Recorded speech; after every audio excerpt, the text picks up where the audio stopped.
Good afternoon, students. Today we are going to read goodwill, about goodwill. कल हम लोगों ने calculation of new profit sharing ratio between among existing partners पढ़ा था ना. Then today we will read about goodwill. Okay. Goodwill means the good name or the reputation earned by a firm through the hard work and honesty of its owners.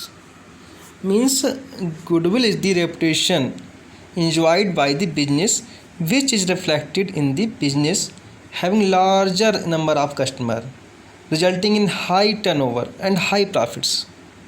Okay. Goodwill है क्या? Goodwill means good name या reputation, है ना, जो कैसे आती है? Hard work से आती है, हनेस्टी से आती है. ठीक है. जिससे क्या होता है, आपके कस्टमर इंक्रीज होते हैं, है ना. आपका जो प्रॉफिट है वो इंक्रीज होता है, उसको हम बोलते हैं गुडविल, है ना. If a firm renders good service to the customer who feel satisfied will come again and again and the firm will be able to earn more profit in future. Thus, goodwill is the value of the reputation of a firm which enables it to earn higher profit in comparison to the normal profit earned by other firm in the same trade. तो goodwill से क्या होता है? Goodwill means अगर आपकी goodwill अच्छी है तो आपके बिजनेस की अगर गुडविल अच्छी है तो आप जो आप ही की तरह अन्य बिजनेसमैन हैं या आपकी तरह जो अन्य बिजनेस हैं उनसे ज़्यादा प्रॉफिट आप अर्न कर पाओगे. ठीक है. उसे हम बोलते हैं गुडविल. ठीक है. Like building machinery and furniture etcetera, goodwill is also an asset. Goodwill को भी असेस्ट माना जाता है. But the main point of difference is that it is invisible. दिखाई नहीं देती है ये. ठीक है. Hence it is treated as an intangible asset. इसी वजह से इसको क्या माना जाता है? इनटेंजिबल, अदृश्य, जो दिखाई नहीं देती. ठीक है. All asset can be separately sold but goodwill can not B separately sold. जो अनअसेस्ट है उसको आप सोल्ड कर सकते हो, ऐसे आप सोल्ड नहीं कर सकते. ठीक है. तो मतलब ये है कि गुडविल जो है आपकी रेपुटेशन है, आपका गुड नेम है, उससे हम बोलते हैं गुडविल. ठीक है. अब आगे हम चलते हैं. कैरेक्टरिस्टिक्स और फीचर्स ऑफ गुडविल. जल्दी बात कर लेते इस पर. It is an intangible asset. तो इंटेंजिबल है ना, इसको देख नहीं सकते हम लोग. It is a valuable asset. ठीक है. इसकी वैल्यू होती है. It is helpful in earning excess profit. Its value is liable to constant fluctuation. It is valuable only when entire business is sold. It is difficult to place an exact value on goodwill. ठीक है. Nature मैंने बता दिया आपको. Goodwill जो है वो intangible asset है since it has no physical existence and can not be seen और touched. But it is not a fictitious asset.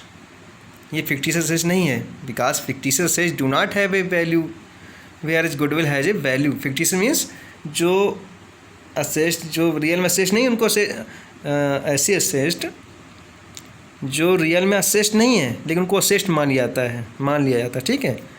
लेकिन वो इस तरह के असेस्ट नहीं है. ठीक है. ये असेस्ट है, इसकी वैल्यू होती है. It can be sold. तो though a sale will be possible along with the sale of entire business. ठीक है. Factors affecting the value of goodwill. कौन कौन से फैक्टर हैं जो गुडविल की वैल्यू पे इफेक्ट डालते हैं? फर्स्ट है favourable location of the business. If the business is located at a convenient or prominent place, it will attract more customer and therefore will have more goodwill. अगर आपकी location business की बहुत अच्छी है ना, मान लो मेन मार्केट में आपकी शॉप है, तो जाहिर सी बात आपके पास ज़्यादा से ज़्यादा कस्टमर आएंगे, है ना, तो आपकी गुडविल अच्छी होगी. Second, efficiency of management. If the business is run by experienced and efficient management, its profit will go on increasing which results in increase in the value of goodwill. अगर जो management है वो efficient है ना, तो क्या होगा, आपका प्रॉफिट इंक्रीज होगा। अब देखो जब प्रॉफिट इंक्रीज होता है तो गुडविल भी इंक्रीज होती है, ठीक है। तो ये फैक्टर है। नेक्स्ट है the longevity of the business. Older business होगा, पुराना बिजनेस होगा तो उसकी गुडविल ज़्यादा होगी, नया बिजनेस होगा उसकी गुडविल कम होगी। नेचर ऑफ गुड्स, अब if a business deals in goods of daily use it will have steady profit as the demand for these goods will be stable, such business will have more goodwill. But if the deals in fancy goods its profit will be uncertain. तो इसके जहाँ पे जो लोग fancy goods में deal कर रहे होंगे तो उनका प्रॉफिट अनसर्टेन होगा। अनसर्टेन मीन्स उनकी गुडविल भी कम होगी, ठीक है। Possession of licence, if a firm holds an import licence the goodwill of the firm will be more as it will be very difficult for other firm to enter this business in the absence of this license. Monopolistic and other rights, if a business enjoys monopoly market it will have assured profit. Monopoly है तो जाहिर से वो उसे profit होगा ही होगा, और ऐसा होगा तो उसका गुडविल भी अच्छी होगी। रिस्क इन्वॉल्व, अगर मोर रिस्क है तो गुडविल कम होगी, रिस्क कम है तो गुडविल ज़्यादा होगी। Trend of profit, if the profit of business are increasing continuously the value of its goodwill will be more. If the profit are decline or if the profits are uncertain, the value of its goodwill will be less.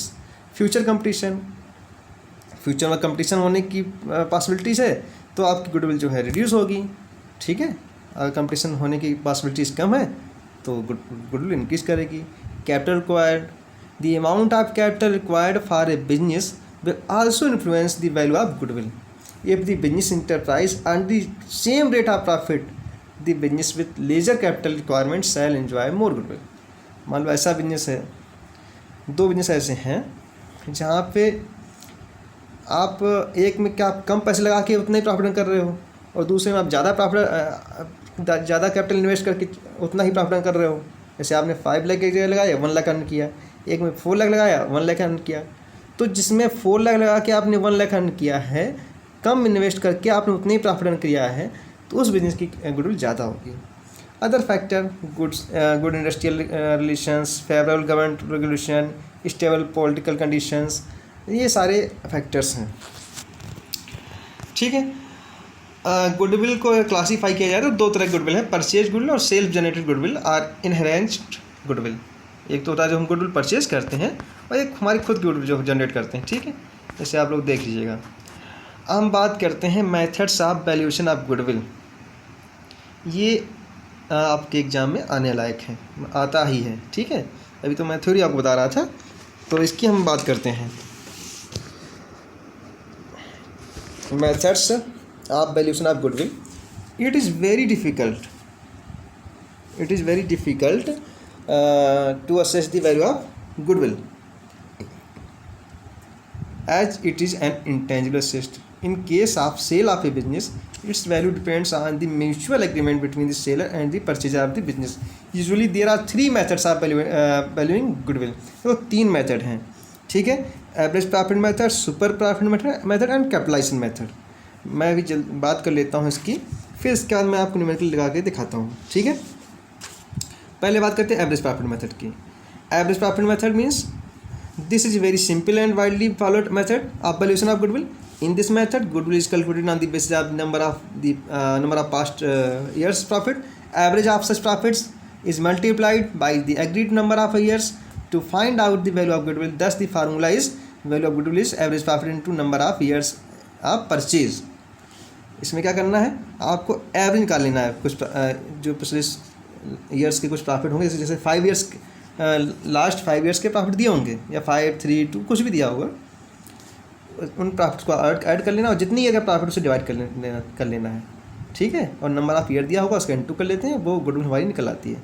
जैसे 5 year का profit है, last 5 years का है profit, किसी का 1 लाख, 2 लाख, 3 कुछ भी है, उसको हम ऐड कर लेंगे और 5 डिवाइड कर लेंगे, वो हमारा एवरेज प्रॉफिट आ जाएगा। ओके, नेक्स्ट वीडियो में बात करेंगे हम इसका मैं न्यूमेरिकल आपको बता के दिखाता हूँ।